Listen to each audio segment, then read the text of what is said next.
Lidia Fernández concurre desde Argentina a esta Semana de la Educación en la ciudad de Paysandú, donde por un lado se da el 50 aniversario, 50º aniversario del Centro Universitario de Paysandú y además el 90º aniversario del Instituto de Formación Docente.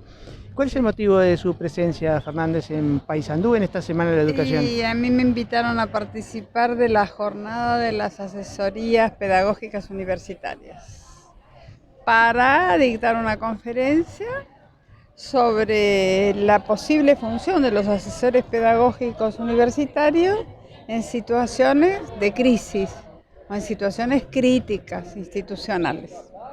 Usted nos relataba previamente cuál es su tarea en Argentina, ¿nos repite para nuestros oyentes? Sí, yo fui profesora universitaria de la UBA.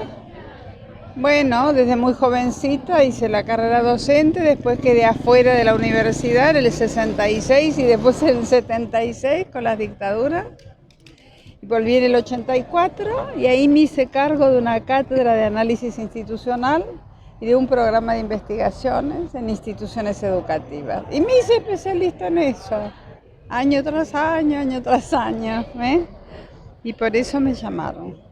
Y justamente ese llamado se va a dar y se va a concretar específicamente para usted mañana Mañana en una conferencia sobre eso, sobre el papel de los asesores, el posible papel de los asesores pedagógicos universitarios en situaciones de crisis.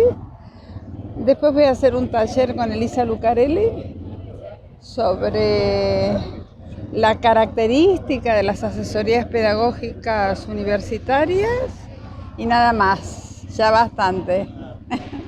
Y después voy a estar en el cierre, ¿no? No yo protagonizando, pero voy a escuchar. Teniendo en cuenta los años que usted está abocada a la educación, a la asesoría pedagógica, en esta época que podemos decir la época digital, ¿cuáles son los retos que está sufriendo la educación? Mantener la presencialidad, que es central en los procesos de formación. Usar lo digital como una herramienta más, pero no reemplazar. La formación se da en una relación intersubjetiva y grupal, y eso hay que mantenerlo a ultranza. Y a esto le iba a hacer una pregunta, que si bien es una pregunta corta, no es superficial. A ver. ¿Qué es educar? Bueno, no es nada superficial. Y bueno, educar depende de las posiciones, ¿no es cierto?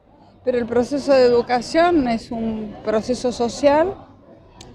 Lo buscan y lo organizan los colectivos, las comunidades. John Dewey dice que es una función que las comunidades necesitan para asegurar la vida cultural y su vida cultural más allá de la vida biológica de sus individuos. Y entonces la educación tiene siempre una función directiva, ¿no? Dentro del campo hay posiciones no directivas que piensan más que en la educación, por ejemplo todas las posiciones francesas, más que la educación, que consideran que es un proceso de los primeros años de la vida, por eso tan directivo, es un acompañamiento a los procesos de formación que hace el ser humano desde que nace hasta que muere, según su propio trayecto que va eligiendo por sí o por no, por acercarse o por alejarse de diferentes cuestiones, ¿no?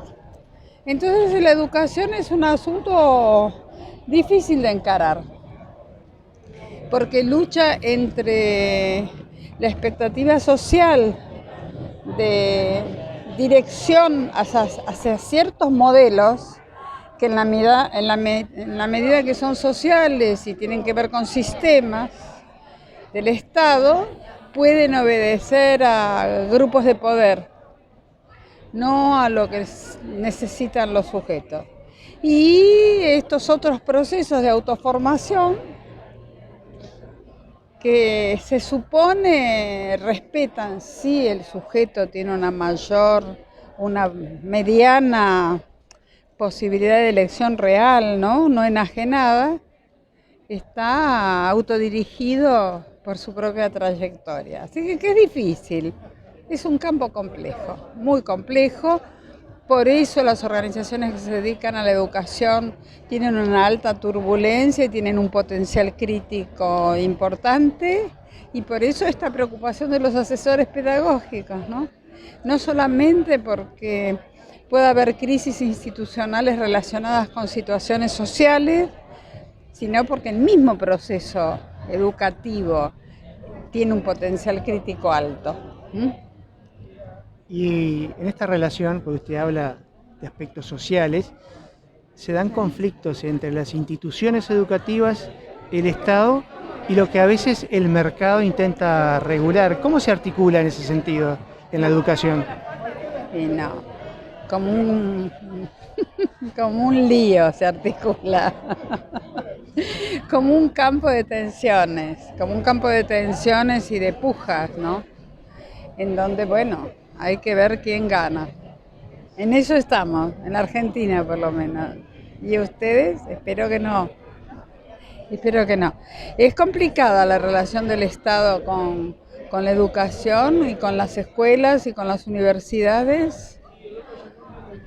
Tiene demandas contradictorias, exige altos niveles de excelencia, pero da pocos recursos, y somete a los actores de la educación a situaciones de tensión alta.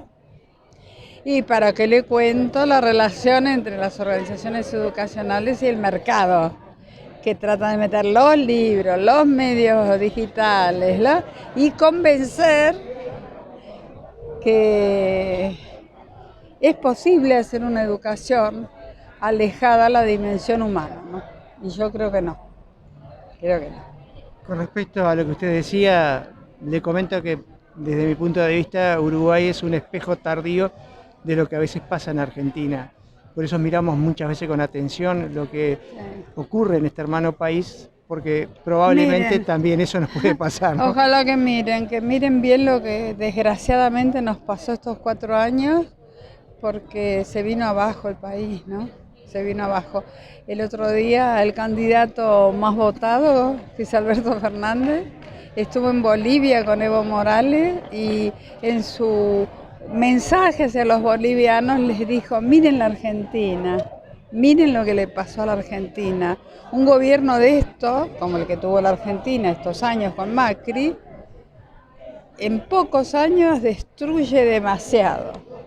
Y después, para recuperar lo que ha destruido, hacen falta demasiados años. Nosotros tuvimos la experiencia de tener que reconstruir todo después de la dictadura y ahora empezamos de nuevo.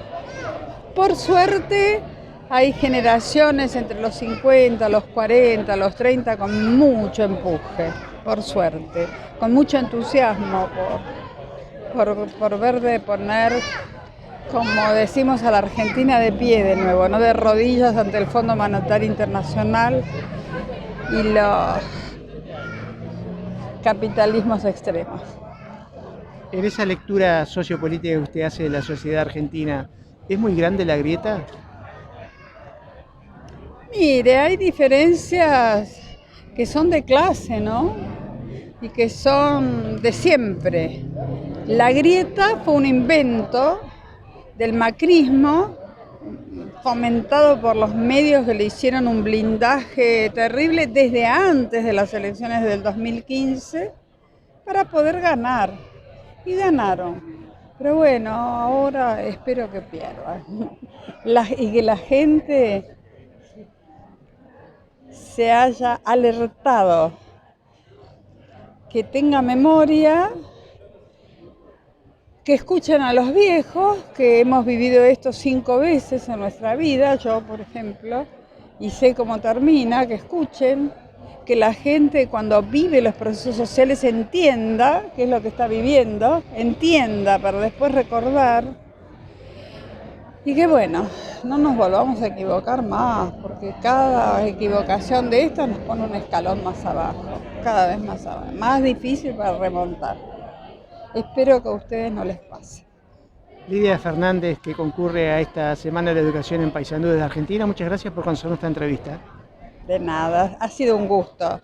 Siempre es un gusto estar con ustedes. son un modelo y espero que lo sigan siendo, ¿eh? Sería terrible que no lo fueran. Chao, ¿eh? Mucho gusto.